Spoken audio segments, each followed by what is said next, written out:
Salam sejahtera dalam kasih Kristus. Apa kabar Bapak Ibu Saudara sekalian? Semangat menjalani kehidupan, sebab Tuhan Yesus senantiasa ada bersama-sama dengan kita. Sebelum Dia naik ke sorga, Dia sudah berjanji, Aku menyertai kamu senantiasa sampai akhir zaman. Saudara sekalian, kali ini kita akan membahas Keluaran pasal 14 ayat 15 sampai ayat yang ke-31. Bacaan ini sangat menarik saudara sekalian. Di sini kita akan belajar tentang cara Tuhan memimpin umatnya. Karena itu khotbah kali ini diberi tema Tuhan memimpin perjalanan umatnya. Sebelum kita membaca bagian Alkitab ini, mari kita berdoa. Ya Allah sumber hikmat, saat ini kami muliakan nama-Mu sebab Engkau Allah yang sungguh baik, menjaga memelihara kami sampai detik ini. Saat ini kami anak-anak-Mu mau belajar dari kitab suci-Mu. Ya Roh Kudus, tuntun kami dengan kuasa-Mu. Di dalam nama Tuhan Yesus kami berdoa. Amin. Keluaran pasal 14 ayat 15 sampai ayat yang ke-31.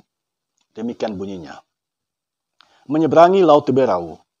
Berfirmanlah Tuhan kepada Musa, mengapakah engkau berseru-seru demikian kepadaku? Katakanlah kepada orang Israel supaya mereka berangkat. Dan engkau angkatlah tongkatmu dan ulurkanlah tanganmu ke atas laut, dan belahlah airnya, sehingga orang Israel akan berjalan dari tengah-tengah laut di tempat kering. Tetapi sungguh aku akan mengeraskan hati orang Mesir, sehingga mereka menyusul orang Israel, dan terhadap Firaun dan seluruh pasukannya, keretanya dan orangnya yang berkuda, aku akan menyatakan kemuliaanku. Maka orang Mesir akan mengetahui bahwa akulah Tuhan apabila aku memperlihatkan kemuliaanku terhadap Firaun, keretanya, dan orangnya yang berkuda. Kemudian bergeraklah malaikat Allah yang tadinya berjalan di depan tentara Israel, lalu berjalan di belakang mereka. Dan tiang awan itu bergerak dari depan mereka, lalu berdiri di belakang mereka. Demikianlah tiang itu berdiri di antara tentara orang Mesir dan tentara orang Israel. Dan oleh karena awan itu menimbulkan kegelapan, maka malam itu lewat, sehingga yang satu tidak dapat mendekati yang lain semalam-malaman itu. Lalu Musa mengulurkan tangannya ke atas laut, dan semalam-malaman itu Tuhan menguakkan air laut dengan perantaran angin timur yang keras, membuat laut itu menjadi tanah kering, maka terbelahlah air itu. Demikianlah orang Israel berjalan dari tengah-tengah laut di tempat kering, sedang di kiri dan di kanan mereka air itu sebagai tembok bagi mereka. Orang Mesir mengejar dan menyusul mereka, segala kuda Firaun, keretanya, dan orangnya yang berkuda sampai ke tengah-tengah laut. Dan pada waktu jaga pagi, Tuhan yang di dalam tiang api dan awan itu memandang kepada tentara orang Mesir, lalu dikacaukannya tentara orang Mesir itu. Ia membuat roda keretanya berjalan miring dan maju dengan berat, sehingga orang Mesir berkata, marilah kita lari meninggalkan orang Israel, sebab Tuhanlah yang berperang untuk mereka melawan Mesir. Berfirmanlah Tuhan kepada Musa, ulurkanlah tanganmu ke atas laut, supaya air berbalik meliputi orang Mesir, meliputi kereta mereka dan orang mereka yang berkuda. Musa mengulurkan tangannya ke atas laut, maka menjelang pagi berbaliklah air laut ke tempatnya, sedang orang Mesir lari menuju air itu. Demikianlah Tuhan mencampakkan orang Mesir ke tengah-tengah laut. Berbaliklah segala air itu, lalu menutupi kereta dan orang berkuda dari seluruh pasukan Firaun yang telah menyusul orang Israel itu ke laut. Seorang pun tidak ada yang tinggal dari mereka. Tetapi orang Israel berjalan di tempat kering dari tengah-tengah laut, sedang di kiri dan di kanan mereka air itu sebagai tembok bagi mereka. Demikianlah pada hari itu Tuhan menyelamatkan orang Israel dari tangan orang Mesir, dan orang Israel melihat orang Mesir mati terhantar di pantai laut. Ketika dilihat oleh orang Israel betapa besarnya perbuatan yang dilakukan Tuhan terhadap orang Mesir, maka takutlah bangsa itu kepada Tuhan, dan mereka percaya kepada Tuhan dan kepada Musa hambanya itu. Salam sejahtera bagi kita semua. Saudara sekalian, usai kita membaca perikop ini, kita mendapatkan sebuah gambaran yang luar biasa. Cara Allah menuntun umatnya. Saudara, tema khotbah kali ini, Tuhan memimpin perjalanan umatnya. Jadi di sini kita belajar kepemimpinan Tuhan dalam hal memimpin umat keluar dari tanah Mesir menuju ke tanah Kanaan. Kita tahu bersama, kepemimpinan adalah kemampuan yang dimiliki oleh seseorang untuk menggerakkan sekelompok orang mencapai tujuan yang sudah ditetapkan. Jadi pemimpin itu harus punya tujuan. Dalam hal memimpin, dia menetapkan tujuan. Dan dia bertanggung jawab menggerakkan orang-orang yang dia pimpin untuk mencapai tujuan itu.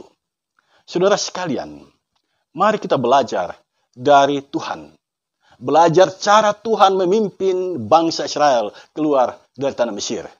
Ini pelajaran yang sungguh luar biasa, di mana kita belajar bersama bagaimana agar kepemimpinan kita berhasil ke depan. Mengapa ini penting? Sebab semua orang adalah pemimpin. Paling kurang dia adalah pemimpin bagi dirinya sendiri. Dia adalah pemimpin dalam keluarga, pemimpin di sekolah, pemimpin dalam organisasi, pemimpin dalam instansi pemerintah, dan lain sebagainya. Kita adalah pemimpin. Nah, sebagai pemimpin, bagaimana kita menjalani kehidupan agar kepemimpinan kita berhasil mencapai tujuan? Nah, saudara sekalian, mari kita menggali bagian Alkitab ini. Kitab Keluaran pasal 14 ayat 15 sampai ayat yang ke-31. Saudara, hal yang pertama kita belajar di sini adalah soal doa. Coba kita arahkan perhatian kita pada ayat yang ke-15. Berfirmanlah Tuhan kepada Musa, mengapakah engkau berseru-seru demikian kepadaku? Ya. Pada waktu itu bangsa Israel keluar dari tanah Mesir, lalu mereka berkemah di tepi Laut Teberau atau Laut Merah. Sementara mereka berkemah, tiba-tiba mereka mendapatkan informasi, mendapatkan kabar. Dan kabar itu benar. Ketika mereka melihat ke belakang, tentara Mesir sedang berjalan menuju ke arah mereka untuk menggiring mereka kembali ke tanah Mesir sebagai budak. Nah, bangsa Israel berada dalam situasi yang sulit. Mau melangkah maju tidak mungkin karena di depan adalah Laut Teberau. Tidak ada kapal saat itu. Mau ke kanan, padang pasir. Mau ke kiri, padang pasir. Mau ke belakang, tentara Mesir sedang berupaya mengejar mereka untuk menggiring mereka kembali ke tanah Mesir. Nah, lalu apa yang mereka buat? Mereka datang kepada Musa berseru dengan sekuat tenaga. Mereka berteriak, mereka mengeluh di hadapan Musa, meminta kepada Musa bagaimana caranya agar mereka keluar dari permasalahan ini. Lalu berserulah Musa kepada Tuhan. Nah, di sini Tuhan mengatakan, mengapakah engkau berseru-seru demikian kepadaku? Artinya dalam hal kita berkomunikasi dengan Tuhan, tidak usah kita berteriak. Tidak usah kita emosional. Sampaikan saja kepada Tuhan dalam bahasa yang sederhana, dalam emosi yang datar. Mengapa saudara sekalian? Sebab Tuhan kita adalah Allah yang Maha Tahu. Sebelum kita meminta, Dia sudah tahu. Ya. Jadi, berkomunikasi dengan Tuhan sesungguhnya harus kita sadari bahwa kita ini ciptaan dan Dia adalah pencipta. Sang pencipta pasti tahu apa yang terbaik bagi kita. Jadi Tuhan tidak suka kita berdoa dengan doa yang menggebu-gebu, yang memaksa Tuhan harus melaksanakan apa yang kita pinta. Tuhan tidak suka doa yang semacam itu. Yang Tuhan suka adalah doa dalam iman, dalam ketenangan, penuh pengharapan dan keyakinan Tuhan pasti menolong. Karena itu saudara sekalian, jika engkau berdoa kepada Tuhan, janganlah engkau berteriak-teriak di hadapan Tuhan seperti kebiasaan orang-orang penyembah berhala. Mereka berdoa dengan suara nyaring Seolah-olah yang mereka sembah itu tidak mendengar apa yang mereka katakan, sehingga mereka harus berdoa dengan suara yang keras agar didengar. Mereka melakukan tindakan-tindakan seperti mengiris tubuh mereka agar mendapat perhatian dari yang mereka sembah. Cara orang Kristen berdoa kepada Tuhan tidaklah demikian. Berdoa bukan berarti mempengaruhi Tuhan melaksanakan apa yang kita minta. Berdoa adalah berkomunikasi dengan Tuhan dan membiarkan Tuhan dalam keputusannya melakukan yang terbaik bagi kita. Jadi acap kali doa yang kita sampaikan kepada Tuhan tidak sejalan dengan pikiran kita. Karena Tuhan tahu apa yang terbaik bagi kita. Nah, mengapakah engkau berseru-seru demikian kepadaku? Artinya dalam hal berkomunikasi, Tuhan mengoreksi komunikasi dari Musa dan orang-orang Israel saat itu. Kemudian Tuhan berfirman, katakanlah kepada orang Israel supaya mereka berangkat. Ya, saudara, kalau kita menggunakan akal sehat kita, mau berangkat kemana? Di depan laut Teberau terbentang luas. Bagaimana mungkin mereka berangkat? Sementara tidak ada kapal yang dapat menampung mereka untuk menyeberangi laut Teberau. Nah, disinilah kita menyaksikan mujizat Tuhan. Mari kita arahkan perhatian kita pada ayat yang ke-16. Dalam ayat yang ke-16 tertulis demikian, dan engkau angkatlah tongkatmu dan ulurkanlah tanganmu ke atas laut dan belahlah airnya, sehingga orang Israel akan berjalan dari tengah-tengah laut di tempat kering. Ya, tongkat itu benda biasa, terbuat dari kayu. Tetapi di tangan Musa tongkat itu menjadi berkat. Ya, kapan dia menjadi berkat? Ketika Musa mendengar suara Tuhan. Ketika Musa mentaati Tuhan, tongkat yang berada di tangannya menjadi berkat. Tongkat itu, tongkat yang biasa itu menjadi tongkat yang luar biasa, dapat membelah laut Teberau. Saudara sekalian, ini pelajaran yang sungguh luar biasa bagi kita. Apa yang kita miliki, jika kita berada dalam ketaatan kepada Tuhan, yang kita miliki itu menjadi berkat bagi kita dan bagi sesama. Karena itu jika kita memiliki sesuatu, yang kita miliki itu harus kita pegang dalam ketaatan kepada Tuhan. Orang yang memiliki sesuatu dan dia mentaati Tuhan, yang dia miliki itu pasti menjadi berkat bagi banyak orang. Tongkat di tangan Musa adalah kayu biasa. Tetapi tongkat ini menjadi berkat, menyelamatkan orang Israel menyeberangi laut Teberau ketika Musa mentaati Tuhan, mendengar suara Tuhan dan melakukan apa yang Tuhan perintahkan. Itulah hal kedua yang kita pelajari dari teks bacaan kita saat ini. Yang ketiga, perhatikan ayat 17. Tetapi sungguh aku akan mengeraskan hati orang Mesir. Saudara, camkan ini baik-baik. Orang Mesir hatinya itu dikeraskan oleh Tuhan. Mengapa orang Mesir yang baru saja mengalami musibah, anak sulung mereka mati, mereka berduka cita, tetapi beberapa saat kemudian mereka bangkit dan mengejar orang Israel? Mengapa secepat itu hati mereka berubah? Yang dulunya mengikhlaskan bangsa Israel keluar, tapi mengapa sekarang orang Mesir berbalik mengejar orang Israel? Ayat 17 bacaan kita saat ini menyebutkan, aku akan mengeraskan hati Firaun. Dari sini kita belajar satu hal, bahwa Tuhan berkuasa atas hati manusia. Tuhan dapat membuat hati kita lunak, dan Tuhan dapat membuat hati kita menjadi keras.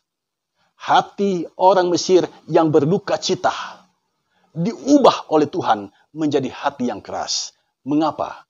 Karena Tuhan mau menyatakan kemuliaannya di hadapan orang Mesir. Saudara, dari kebenaran firman Tuhan ini, dalam berbagai kesempatan saya selalu mengingatkan pelayan-pelayan Tuhan, mengingatkan majelis jemaat, jika engkau melayani orang-orang dalam komunitasmu. Ada saja yang kita jumpai orang yang keras hatinya, yang tidak mau taat, yang tidak mau melaksanakan apa yang kita katakan. Apakah ketika kita berhadapan dengan orang yang seperti itu, kita langsung emosi, kita langsung marah dan melampiaskan kemarahan itu kepadanya? Jangan, saudara sekalian. Jangan lakukan itu. Sebab kebenaran firman Tuhan yang kita baca saat ini menegaskan kepada kita, ternyata Tuhan berkuasa mengeraskan hati orang, dan Tuhan juga berkuasa melunakkan hati orang. Jadi jika kita berhadapan dengan orang yang hatinya sangat keras, berdoalah kepada Tuhan.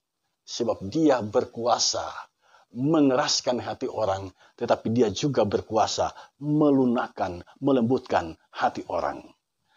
Hal yang keempat, perhatikan ayat yang ke-19. Kemudian bergeraklah malaikat Allah yang tadinya berjalan di depan tentara Israel, lalu berjalan di belakang mereka. Dalam kehidupan ini ternyata ada yang namanya malaikat. Malaikat itu adalah makhluk ciptaan Allah. Dia adalah pelayan Allah. Dan malaikat itu ada yang ditugaskan oleh Allah untuk menuntun kehidupan manusia, untuk berjaga-jaga atas keselamatan manusia. Ketika bangsa Israel keluar dari tanah Mesir, malaikat itu ada bersama-sama dengan mereka. Tiang awan, tiang api ada di depan orang Israel. Itu adalah malaikat Tuhan yang selalu ada bersama-sama dengan umat Israel. Ini adalah berita sukacita bagi kita. Ketika kita menempuh perjalanan, baik yang dekat maupun yang jauh, mintalah dalam doa kepada Tuhan agar Dia mengutus malaikatnya berjaga-jaga atas kehidupan kita, menuntun perjalanan kehidupan kita agar kita tiba di tempat tujuan dengan selamat. Malaikat Tuhan itu ada dalam kehidupan, dan kita bisa meminta kepada Tuhan agar Dia melindungi kita. Yang kelima, hal yang kelima yang menarik di sini, perhatikan ayat yang ke-21. Lalu Musa mengulurkan tangannya ke atas laut, dan semalam-malaman itu Tuhan menguakkan air laut dengan perantaran angin timur yang keras. Saudara, angin itu sering kita rasakan kehadirannya. Angin timur, siapa yang tidak tahu? Angin timur dalam bacaan kita saat ini digunakan oleh Tuhan untuk menguakkan air laut Tiberau. Sehingga ada jalan yang terbentuk, ada jalan yang tercipta, ada jalan yang dapat menolong umat Israel berjalan di tanah yang kering dan menuju ke seberang. Itu adalah karya Tuhan dalam kehidupan orang Israel. Luar biasa, saudara sekalian. Kalau kita berada di tepi laut, tiba-tiba laut terbelah dua dan kita bisa berjalan di tengahnya. Ini sesuatu yang luar biasa, tetapi juga mengerikan, saudara sekalian. Kalau Anda berada di tengah-tengah laut, ya, laut yang dalam, Anda melihat ke kiri, ke kanan adalah tembok air laut. Itu mengerikan sekali. Tetapi bersama dengan Tuhan, kita nyaman, kita aman. Karena Tuhanlah yang menjadi penuntun kita. Jadi alam semesta ini ada di bawah kendali Tuhan. Tuhan dapat menggerakkan angin timur untuk mendatangkan bencana bagi orang Mesir, tetapi menjadi berkat bagi orang Israel. Haleluya, puji Tuhan. Tuhan mengasihi orang-orang yang taat kepadanya. Dan Dia dapat menggunakan apa saja untuk menolong orang-orang yang dipimpinnya. Saudara sekalian, hal yang keenam, perhatikan ayat yang ke-25. Dalam ayat yang ke-25, orang Mesir bersaksi, marilah kita lari meninggalkan orang Israel, sebab Tuhanlah yang berperang untuk mereka melawan Mesir. Ya. Orang Mesir pada akhirnya sadar bahwa ada kuasa yang lebih besar dari dewa yang mereka sembah. Orang Mesir menyembah dewa matahari ketika mereka berada di tengah-tengah laut Tiberau yang kering itu. Lalu menyaksikan kereta yang mereka gunakan berjalan miring. Ya. Di saat itu mereka sadar ada kuasa yang lebih hebat, kuasa yang lebih kuat dari dewa yang mereka sembah. Dan itu adalah kuasa Yahweh, kuasa Tuhan yang disembah oleh orang Israel. Menyaksikan fenomena alam yang luar biasa. Orang Mesir pada akhirnya tunduk pada sebuah kesaksian. Tuhanlah yang berperang melawan kita. Mari kita lari meninggalkan orang Israel, karena Tuhanlah yang berperang untuk mereka. Kesaksian yang luar biasa, saudara sekalian. Pada akhirnya kuasa Tuhan dikenal oleh orang Mesir. Yang ketujuh, saya mengajak kita melihat ayat 27 dan ayat yang ke-30. Di sini kita membaca dalam ayat yang ke-27, ya. Musa mengeluarkan tangannya ke atas laut, maka menjelang pagi berbaliklah air laut ke tempatnya, sedang orang Mesir lari menuju air itu. Demikianlah Tuhan mencampakkan orang Mesir ke tengah-tengah laut. Kemudian dalam ayat yang ke-30, demikianlah pada hari itu Tuhan menyelamatkan orang Israel dari tangan orang Mesir. Jadi hal yang terakhir yang kita pelajari di sini adalah soal keselamatan. Tuhan menyelamatkan orang-orang yang taat kepadanya, yang setia kepadanya, yang mengandalkan kuasanya. Dan Tuhan mencampakkan, menghancurkan orang-orang yang keras hati, orang-orang yang tidak mau taat kepadanya. Orang Mesir pada akhirnya mengalami kematian, tetapi orang Israel mengalami kehidupan, mengalami keselamatan yang bersumber dari Tuhan. Disinilah pentingnya ketaatan kepada Tuhan, taat untuk dipimpin oleh Tuhan. Jemaat yang dikasihi Tuhan, dari ulasan kebenaran firman Tuhan ini, kita belajar beberapa hal. Yang pertama, tentang doa. Bertekunlah berdoa. Dan ketika engkau berdoa, jangan ada kecenderungan dalam hatimu mau mempengaruhi Tuhan untuk menjawab doamu. Berdoalah dengan tekun. Dan percayalah, Tuhan yang kita sembah pasti akan memberikan yang terbaik bagi kita. Karena kita mempercayakan segalanya kepada Tuhan. Berdoalah dalam ketenangan. Berdoalah tanpa emosi yang meledak-ledak. Berdoalah dengan penuh kesungguhan. Yang kedua, taatilah Tuhan. Mengapa ini penting? Kalau kita mentaati Tuhan, apa yang ada pada kita, itu menjadi berkat bagi banyak orang. Tongkat di tangan Musa menjadi berkat bagi banyak orang. Apa yang ada padamu, yang engkau miliki saat ini? Jika engkau menjalani kehidupan dalam ketaatan kepada Tuhan, apa yang engkau miliki, itu menjadi berkat di dalam kehidupanmu. Yang ketiga, jangan mudah kecewa ketika berhadapan dengan orang-orang yang tidak sejalan dengan pikiranmu, yang keras hati, yang suka melawanmu. Mengapa? Karena acap kali Tuhan menguji dirimu sejauh mana engkau bergantung kepadanya dengan jalan mengeraskan hati orang-orang yang ada di sekitarmu. Agar engkau menjalani kehidupan, jangan mengandalkan kepintaranmu, jangan mengandalkan kemampuanmu, tetapi mengandalkan kuasa Tuhan. Yang keempat, jangan takut melangkah. Mengapa? Sebab orang yang mentaati Tuhan, ada malaikat pelindung yang selalu ada bersama-sama dengan dia dalam perjalanan kehidupannya. Dan yang kelima, bersyukurlah kepada Tuhan. Mengapa? Karena dia adalah penyelamatmu. Jika engkau hidup sampai saat ini, itu semua adalah keselamatan yang bersumber dari Tuhan. Dia setia menghembuskan nafas kehidupan bagimu. Sehingga engkau tetap ada sampai saat ini.